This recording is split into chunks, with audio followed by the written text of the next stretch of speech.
ඔබ Apple iPhone එකක් පාවිච්චි කරන කෙනෙක්ද? එහෙම නැත්නම් පාවිච්චි කරන්න බලාපොරොත්තු වෙන කෙනෙක්ද? එහෙමත් නැත්නම් ඔබ Android පාරිභෝගිකයෙක්ද? ඒ කවුරුණත් කමක් නැහැ. මම ඔයගොල්ලන්ගෙන් අහන එක ප්‍රශ්නයක්.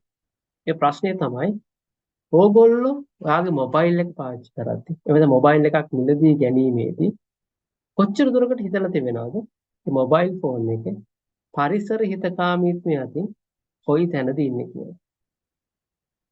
ඔව් මම දන්නවා. උග දෙනෙක් කල්පනා කරනවා ඇති අපිට කොහොමද මේ තොරතුරු ලබා ගන්න පුළුවන් කියලා.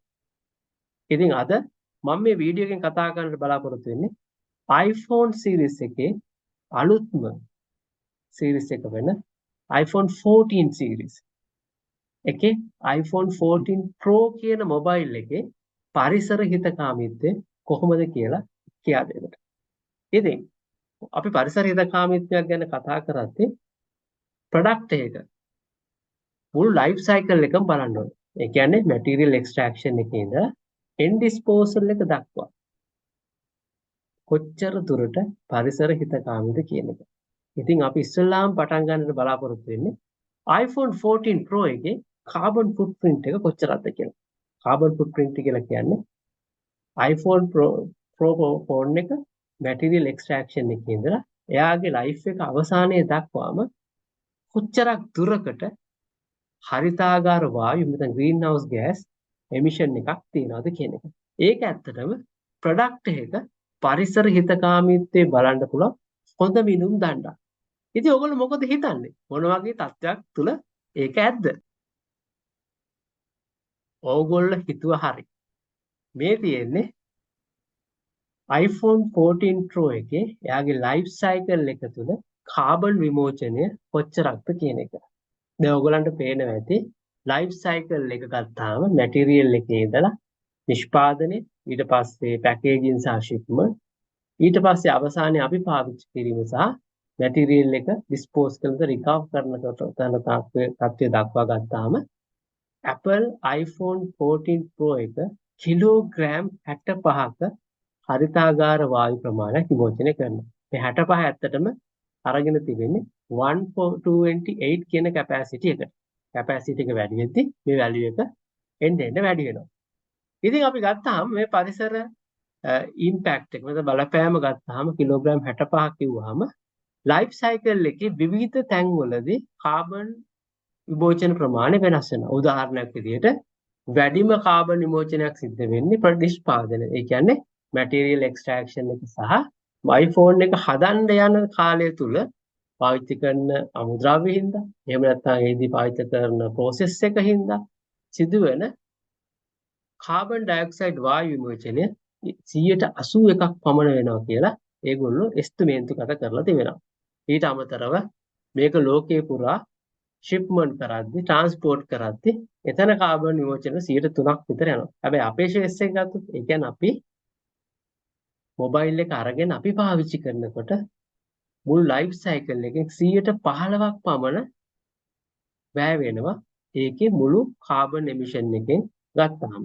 ඉතින් ගත්තාම අවසානයේ එන්ඩ් ලයිෆ් ඩිස්පෝසල් එකට එස්ටිමේට් ගත කරලා තියෙන 101ක් පමණ කාබන් විමෝචනය සිද්ධ වෙනවා කියන එක. ඒතර ඕගොල්ලන්ට පේනවා ඇති iPhone 14 Pro එකේ කාබන් විමෝචනය ඒ ප්‍රොඩක්ට් එකේ විවිධ අවස්ථාවල සිද්ධ වෙන අතර මුළු ප්‍රමාණය 128 නම් කැපැසිටි එක 65ක කිලෝග්‍රෑම් ප්‍රමාණයක් වෙන අතර එකෙන් 81%ක්ම සිද්ධ වෙන්නේ නිෂ්පාදනය සහ 15%ක් අපි ඒක පාවිච්චි කරද්දී. දැන් ඔයගොල්ලෝ සමහර විට කල්පනා කරනවා ඇති මේක කොච්චර දියුණු වෙලා තියෙනවද iPhone 13 series එකේ කියලා. ඒතර iPhone 13 Pro එක ගත්තොත් 128 කියන කැපැසිටි එකේ කාබන් විමෝචනය තිබ්බේ කිලෝග්‍රෑම් 69. ඒතර ඕගලන්ට පේනවා ඇති සීරීස් එකෙන් සීරීස් එකට අලුත් ප්‍රොඩක්ට් එකක් එද්දි තාක්ෂණය දියුණු වෙනවා වගේම පරිසර හිතකාමීත්වයත් දියුණු කරන්නට ඒගොල්ලෝ හුඟක් වෙලා මහන්සි අරගෙන තියෙනවා කියන එක ඕගලන්ට පේනවා ඇති.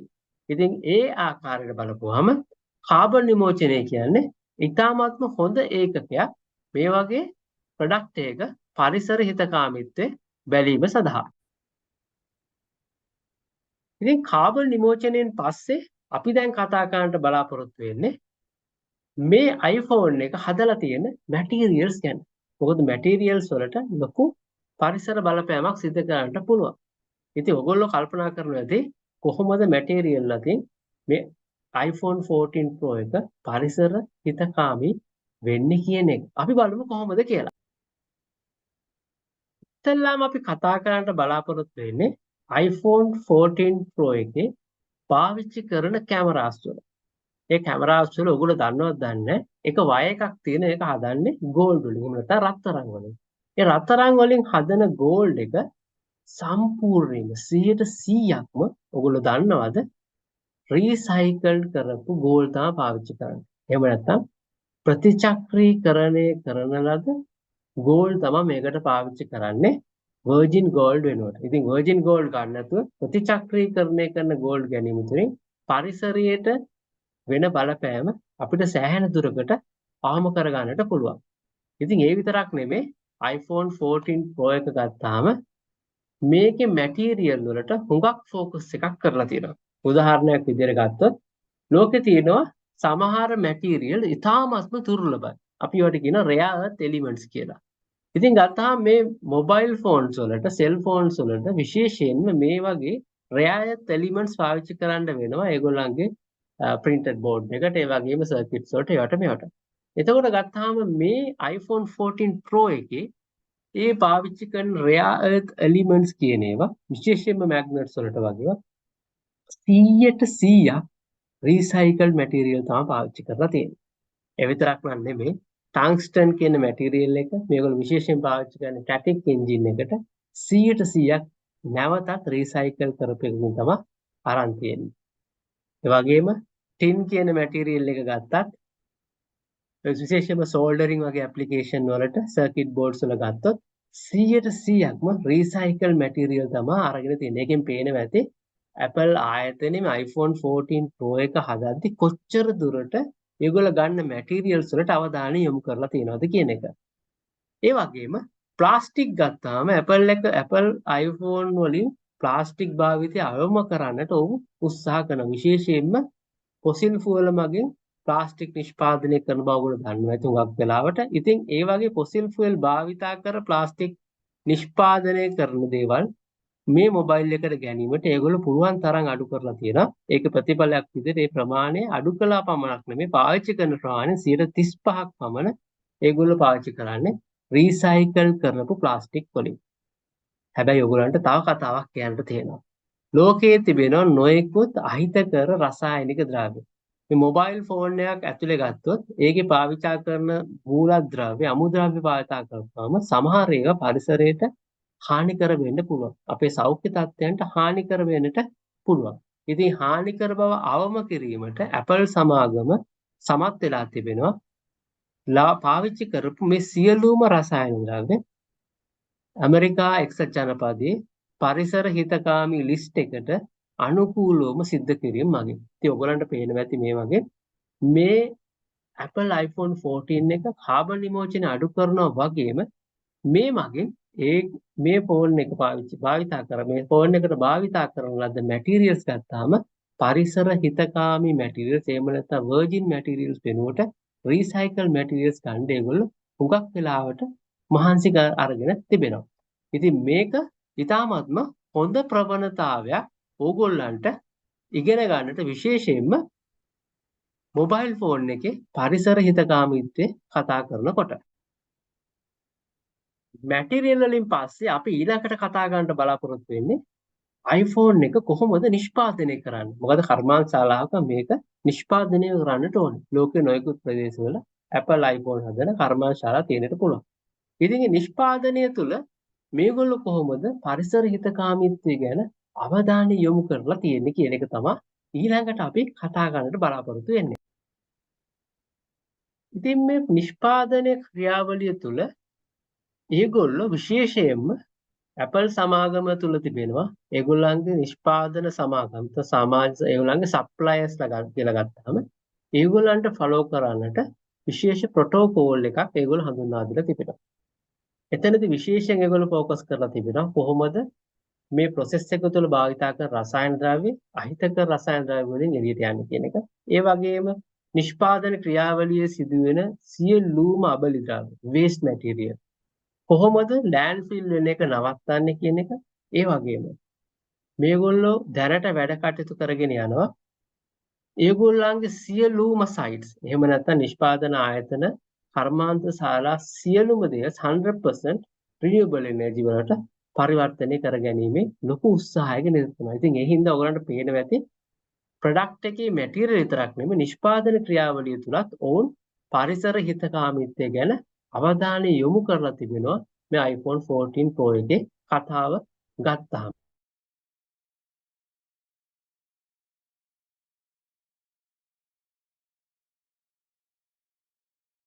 ඊළඟ කාරණාව තමයි දැන් අපි මොබයිල් එක නිෂ්පාදනය කළුවට පස්සේ තවත් දෙයක් බලන්නට තියෙනවා.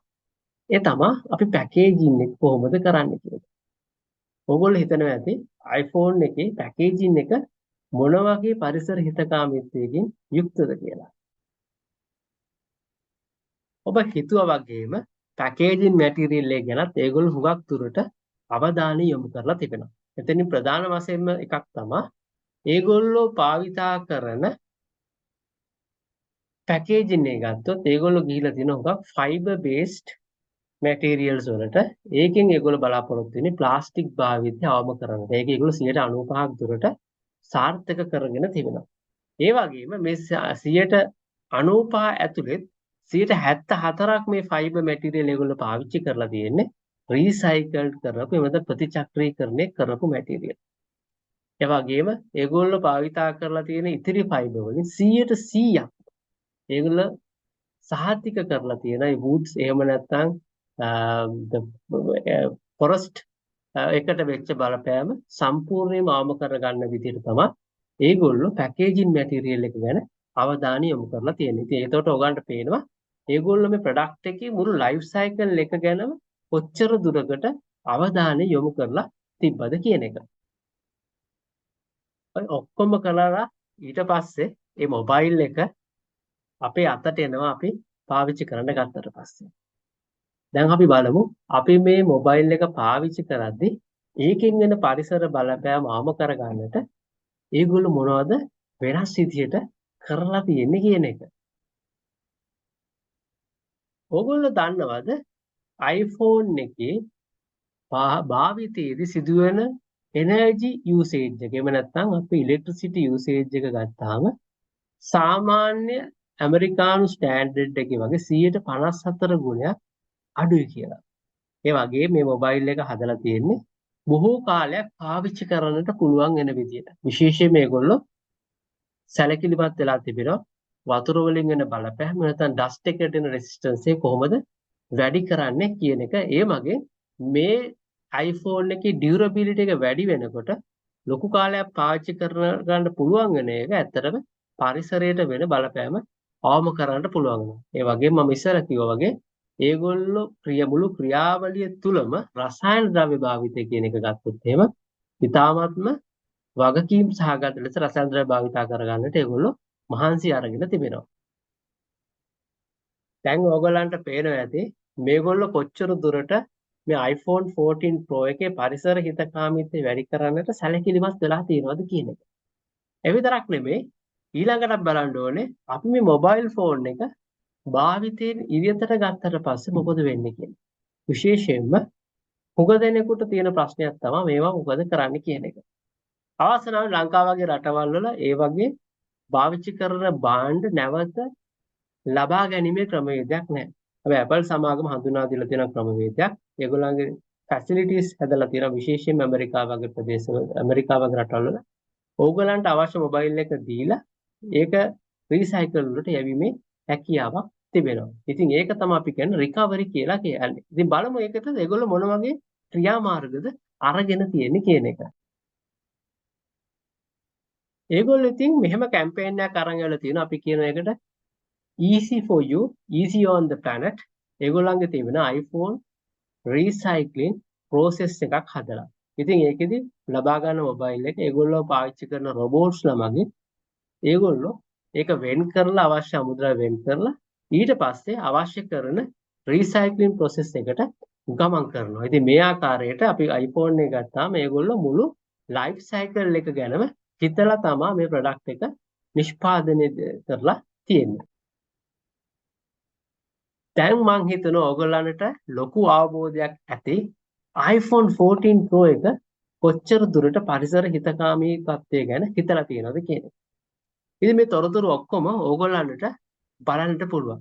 ඔයගොල්ලෝ Apple සමාගමේ වෙබ්සයිට් එකට ගියොත් iPhone 14 Pro එකේ මුළු පාස්පෝර්ට් එක අපි කියන ඉකෝ පාස්පෝර්ට් එක නැත්නම් පරිසර හිතකාමීත්වය පිළිබඳ ඔබට සම්පූර්ණ දැනුම ලබා ගන්නට පුළුවන්.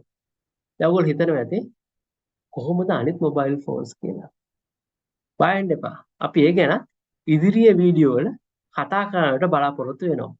දැනට ඔයගොල්ලෝ මතක තියාගන්න Apple iPhone 14 Pro එක නොයෙකුත් හොඳ දේවල් ඔයගොල්ලෝ දන්න දේවල් වලට එහා ගියාම පරිසර හිතකාමීත්වය ගැන සෑහෙන දුරකට හිතලා තියෙනවා. හැබැයි ඒකෙන් අදහස් කරන්නේ නැහැ මේක පරිසරයට වෙන බලපෑම සම්පූර්ණයෙන්ම 0 කියලා. Apple සමාගම උනත් 2030 වෙනදා තුරු ඉන්නවා. ඒගොල්ලෝ net 0 කියන තත්ත්වය achieve කරන්න විශේෂයෙන්ම හරිතාගාර වායු විමෝචනය සම්බන්ධ. ඉතින් අපි ඊළඟ දවසේ කතා කරමු තවත් මොබයිල් ෆෝන් එකක් වෙන බ්‍රෑන්ඩ් එකක මොබයිල් ෆෝන් එකක්. ඒගොල්ලෝ කොහොමද පරිසර හිතකාමීත්වය ගැන හිතලා තියෙන්නේ කියලා.